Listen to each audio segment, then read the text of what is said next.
What if the greatest obstacle to achieving your deepest desires is actually the act of trying to achieve them?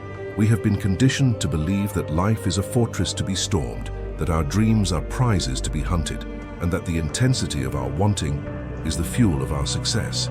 But if you look closely at the moments of true transformation in your life, you will find a strange, recurring paradox.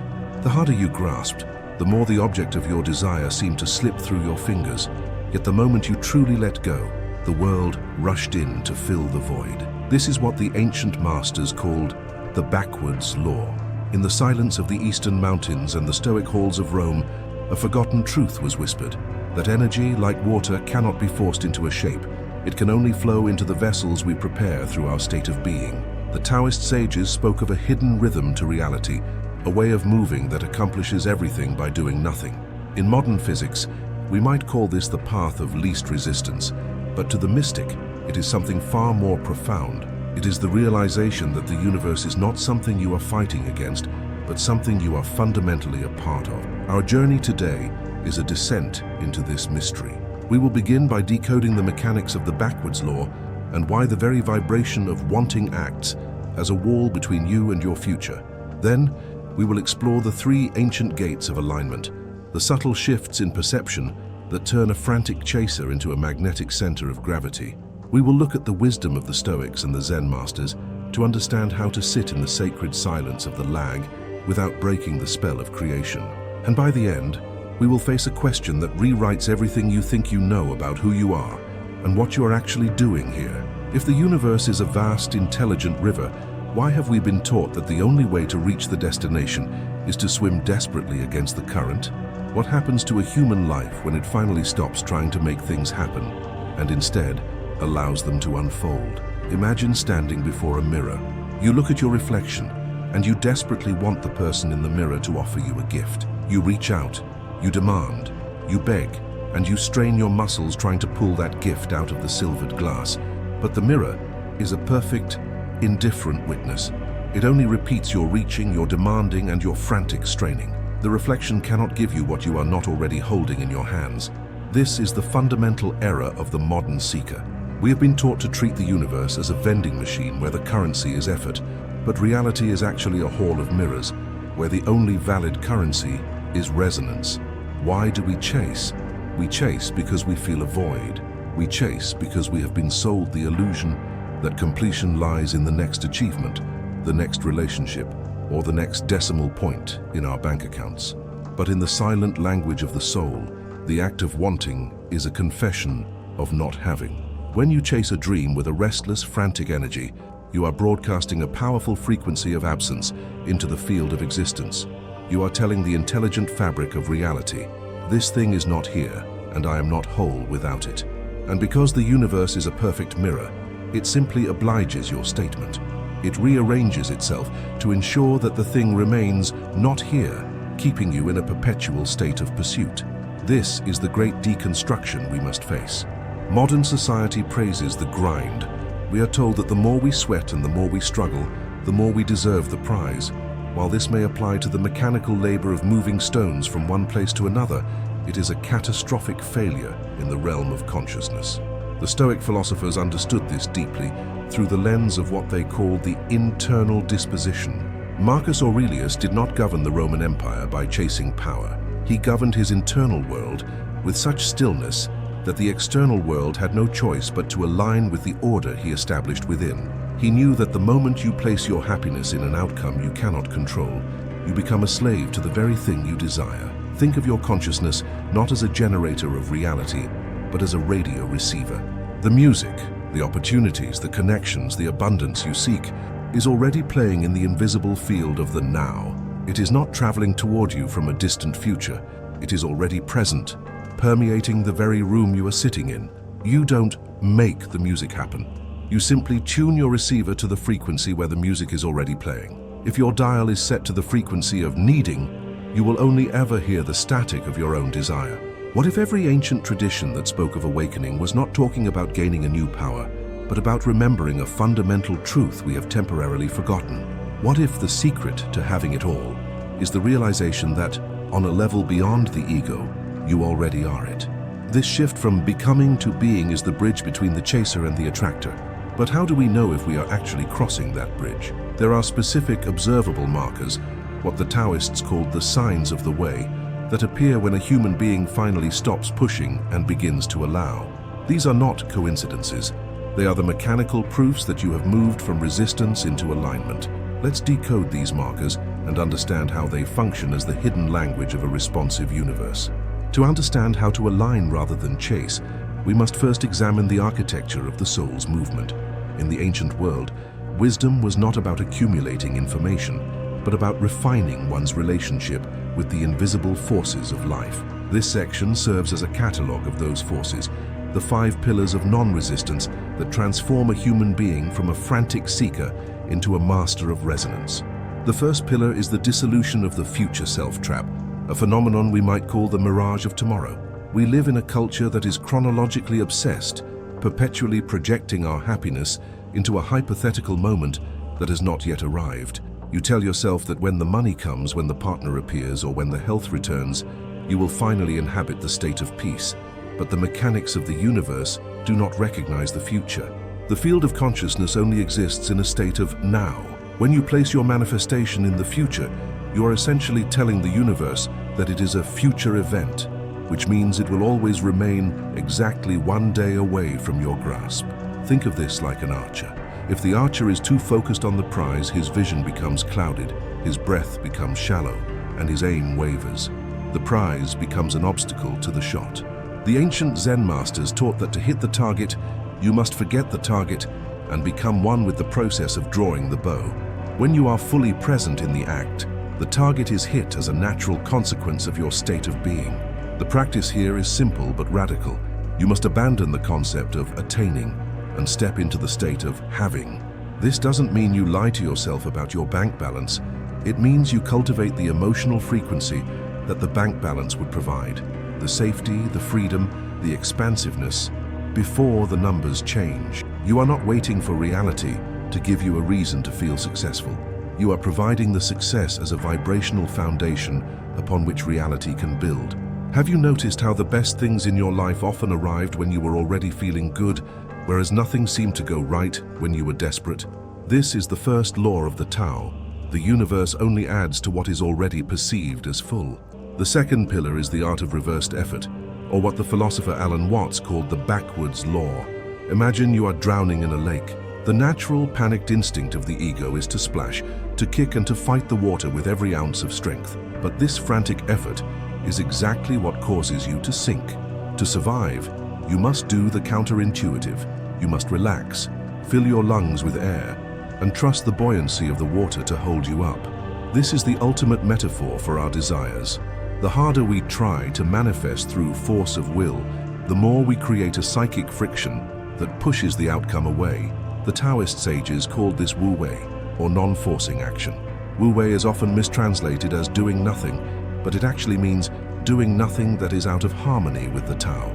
It is the action of a river that flows around a stone without effort, yet eventually wears the stone away. When you chase a manifestation, you are acting from a place of separate ego, trying to impose your small, limited will upon the vast intelligence of the cosmos.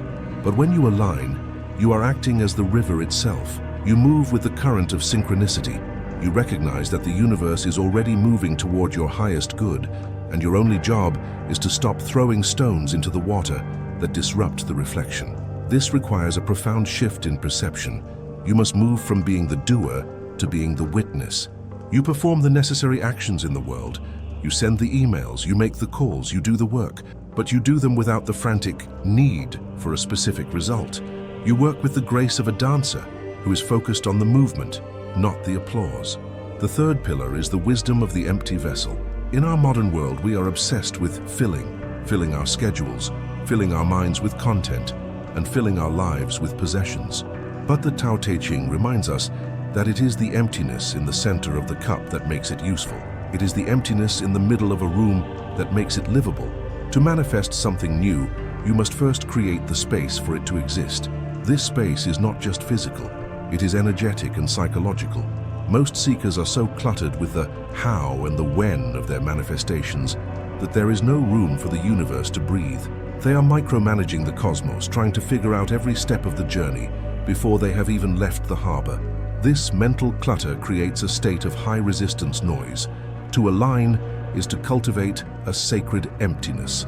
It is the ability to sit in the unknown with a sense of curious anticipation rather than fearful anxiety. When you stop obsessing over the details of how your desire will arrive, you open 1,000 doors that your ego couldn't even see.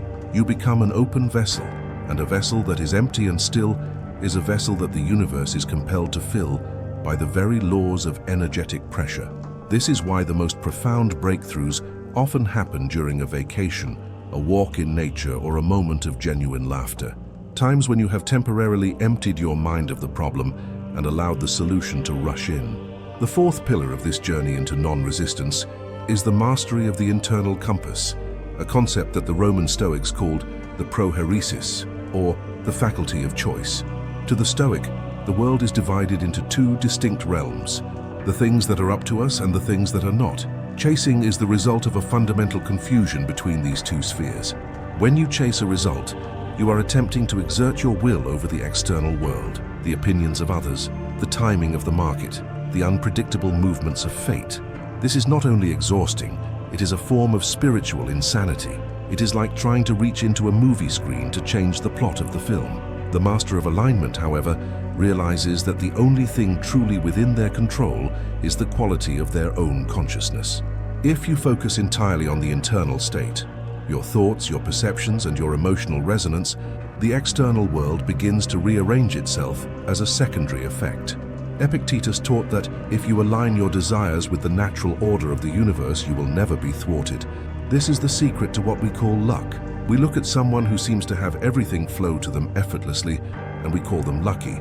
But what we are actually witnessing is someone whose internal compass is so perfectly calibrated that they are no longer fighting the logos, the underlying reason of the cosmos. They have stopped trying to dictate the what and the how, and instead they have become a person for whom the what is a natural destination. This leads us to a profound realization. You do not get what you want in life, you get what you are.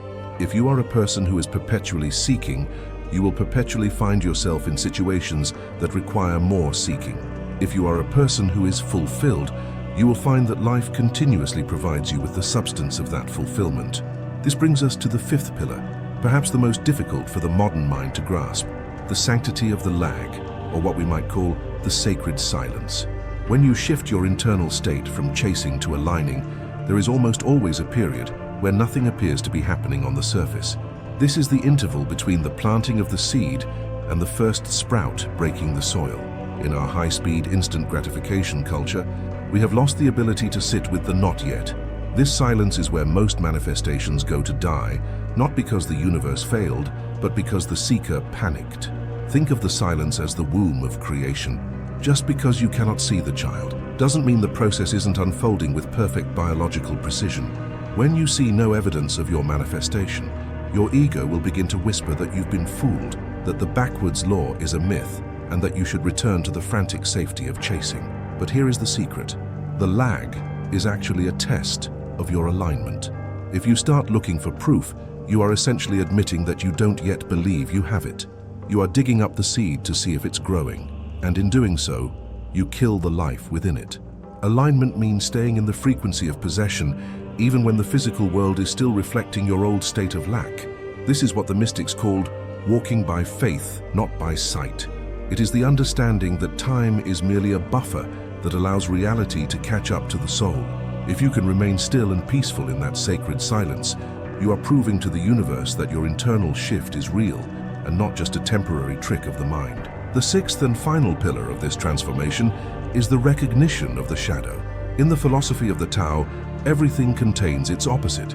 If you are intensely focused on attracting something, you are inadvertently creating a shadow of that thing's absence. The more you obsess over light, the more you define the darkness. This is why the most powerful form of alignment is often characterized by a strange sense of indifference. This isn't the indifference of not caring, it's the indifference of absolute certainty. Think of the last time you ordered something from a reliable online store. Do you spend every waking hour paced at the window, sweating and crying, wondering if the package exists? Of course not, you know it's coming. You might even forget about it until it rings the doorbell. That forgetting is the highest state of manifestation. It is the moment when the desire has been so fully integrated into your identity that it no longer feels like a desire anymore. It feels like a fact. This is the point where you have truly stopped chasing. You have surrendered the need for the thing to complete you, and in that surrender, the thing is finally free to move toward you. The universe cannot give you something you are grasping for, because your hands are already full of the act of grasping. You must open your hands to receive, and that opening is the final act of non-resistance. As we integrate these 6 pillars, the dissolution of the future, the art of reversed effort, the empty vessel, the internal compass, the sanctity of the lag, and the recognition of the shadow, we begin to see that we aren't just manifesting a better life. We are undergoing a fundamental change in our ontological status. We are moving from being a separate entity, struggling against a dead universe, to becoming a conscious participant in a living, breathing, responsive field of intelligence. But this realization leads us to a cliff's edge. If reality is truly a mirror, and if alignment is the only true way to change the reflection, then we must face a final, dizzying question. If the universe responds to who we are, then who is the I that is doing the aligning? Is the person reading these words a fixed identity, or is you simply a temporary frequency that can be retuned at any moment? This brings us to the final gate of our journey, where the boundaries between the seeker and the sought begin to dissolve entirely. Here is where we reach the edge of the map, the point where the path of the seeker ends and the reality of the master begins. We have spoken of alignment as a technique, a way to move through the world with more grace and less friction. But if we follow the logic of the mirror and the frequency to its ultimate conclusion, we find ourselves standing before a paradox that shatters the very idea of a you that is doing the aligning. We have been operating under the assumption that there is an individual person here and a vast, separate universe out there that is responding to that person. But what if that separation is the final and most persistent illusion of all?